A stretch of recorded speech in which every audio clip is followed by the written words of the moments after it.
Just last week, I bought underwear on the internet.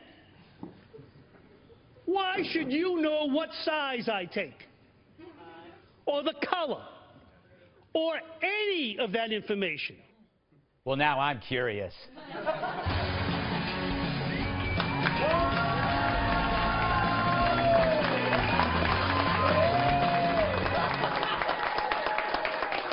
All right, enough.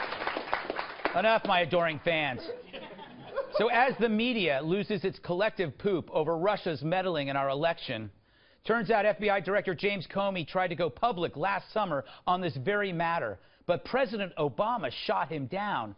So why would Mr. Obama not want to expose such meddling? Those revelations would have guaranteed Hillary's presidency, and we'd all be sitting at home right now throwing up. So could our beloved Obama have colluded with Putin to sink Hillary? After all, it's not like they were besties, more like worsties. They got along like hot sauce and genitals.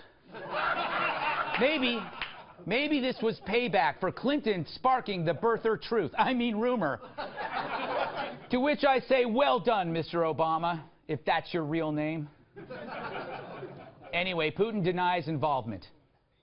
Ronald Reagan once, debating about taxes and addressing the Americans, said, watch my lips. He said, no, watch my lips, no. So, how did CNN respond? Of course, just a fact check of Vladimir Putin. Of course, it was not Ronald Reagan. It was President George H.W. Bush who said, read my lips, no new taxes. Great job, Katie. The poor guy who gave Putin that bad info is probably dead. And, of course, they're going to say it's suicide. Yes, Igor was so distraught over his mistake, he shot himself in the back of his head 6 times after removing his own fingernails. Meanwhile, it's nice to see the left finally caring about these evil Russians. Russia, Russia, Russia. He started sleeping at his smelters. Trump associates and Russia. Fake news coming over from Russia. Sabotage in his smelters. Russia, Russia, Russia. Yep, after ignoring decades of communist-caused death and suffering, the left thinks Russia crossed the line now that they're on the internet. Why is the guy running that bank getting a meeting with Jared? Jared Kushner is 36 years old. He's not that much older than Sergei was when he got out of spy school in Moscow. Maybe they talked about that. Vice President Mike Pence says he had no idea about any of that, never heard about any of it, never, what? That's shocking.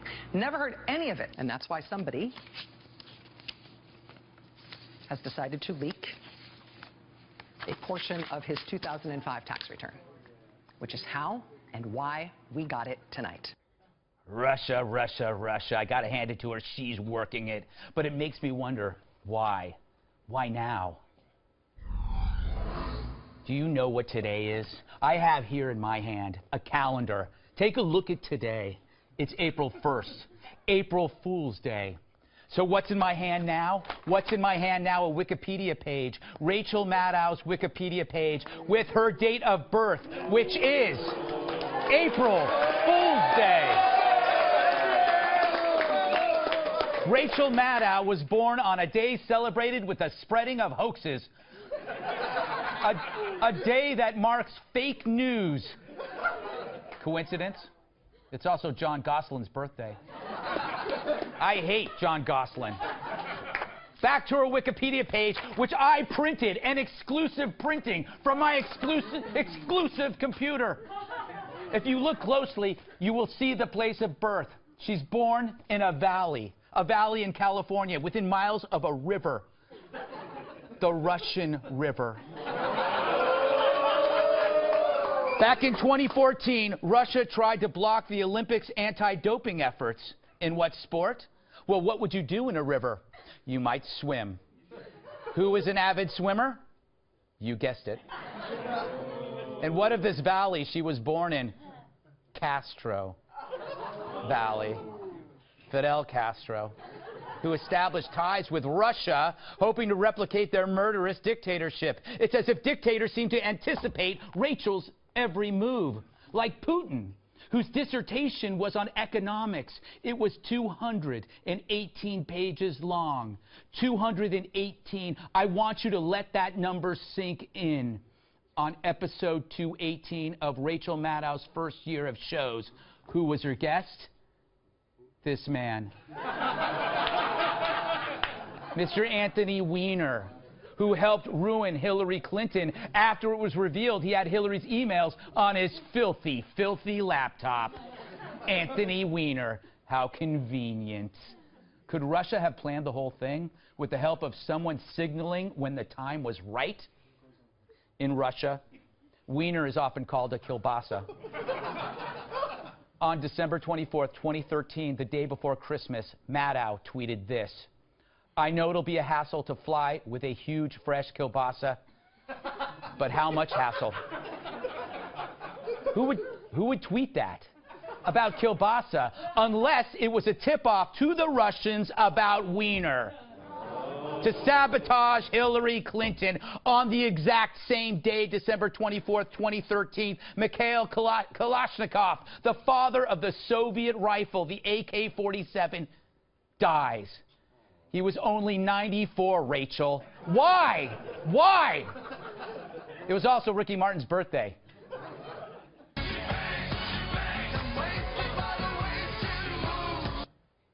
The Bay of Pigs, kielbasa, Anthony Weiner, assault rifles, Ricky Martin. It's all coming together like the lurid batter that makes the deadly cake for a sinister figure on a dark day based on lies.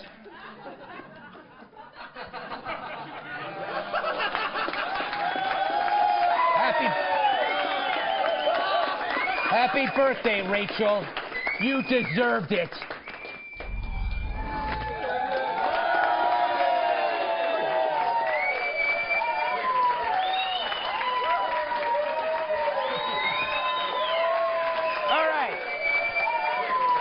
We need to welcome tonight's guest.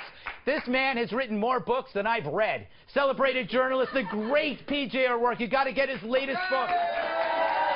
It's called How the Hell Did This Happen? Probably the best writer of my generation. All right, like an emergency room doctor, he'll leave you in stitches and then give you drugs afterwards. Actor, writer, comedian Jamie Lissow. She considers deliverance a bromance. National Review reporter Kat Timpf. Boo. And the Sahara Desert is his sandbox. TNA wrestler Tyrus. All right. PJ, so you grew up when the Russians were really, really bad. Evil. Yes, and the left loved them. So you and I, we were the enemy in the Cold War. The Russians were their friends. So is this outrage hard to swallow? Oh, well, yeah. I mean, no, it's you nailed it. It's that now that Russia is like kind of a regular country. Yes. Yeah, I mean, we'd just be doing regular evil stuff instead of vast network of you know, James Bond level evil stuff. Yeah, now that they're just a stinky country. Yes. Like all the rest of the countries, the left has gotten really. Yeah. Now you know, there's income equality. Yes.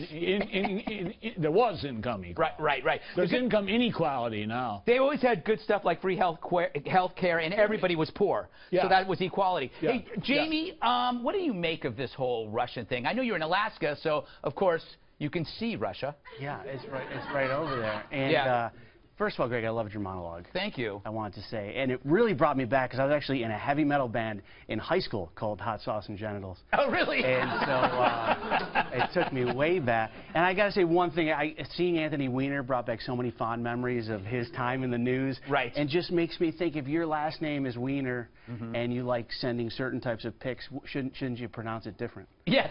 You know what I mean? Yes. You go Weiner. Or, Yes. You know, my name's Anthony Weiner. This is my associate Teresa Virginia. But I think it's all crazy, and it's like, I mean, are we just here to, are we still avenging the death of Apollo Creed? What? Yeah.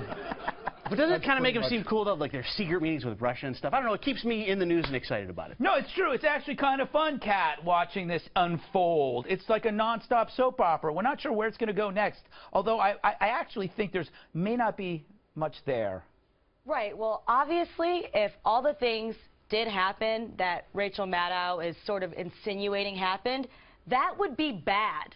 That would be very bad, yes. But she wants them to be true because she can get ratings, and any little thing she just grasps at. And it's become so politicized when we really should all be united in the fact that it would be bad if these things were true, regardless of what you think about Trump, Rachel Maddow. You know what? Thank God we didn't do that with Obama. I'm a libertarian. I'm free. Libertarians always say I don't do anything bad. I don't. But I do have the freedom to do so if I choose. That is true at any moment in time. All right, Tyrus, give us your take on this whole event. You know what? In wrestling, we tend to build the bad guy. Yeah. You know, to beat him at the end. And I think we really want Russia to be the Soviet Union. We really want, like, Putin's really a Sith Lord, and Vader's coming, and all of a sudden 6 Death Stars are in front of America and we have something to fight about. I think they probably found some dirt, maybe cracked a couple emails and put them out there, but it's not sexy enough. You know, Russia just, you know, we expect them to have big cannons, but it's a little gun. That's it. That's what you did, you know. They thought that they were beating people up in the alley, and they just used harsh language on Twitter. You know, they unfriended a few people on the left. Like, that's basically what. The more I'm reading this, and I think with Flynn, like, yeah, I'll take. I think they're having fun with it. Yeah, I'll talk if you give me immunity, and then they're gonna have to because Russia is involved. Like, you have to say it to where it's so. I think it should go both ways, though. I think that people who are fans of Trump should say, hey, let's see if there is anything. I think it should go both ways. I say that. But so far, mainly the thing is the world's dullest John Le Carre novel. It is. I mean, this is like, and he had some dull novels toward the end. Yeah. Yes. And I mean, this is one. It's just like the little drummer girl times 40, and you're at page 700, and like nobody's even gotten hurt yet. Yeah. You know, it's like a foreign film. All words, no action. Yeah. And some of the words I don't even know what they are, PJ.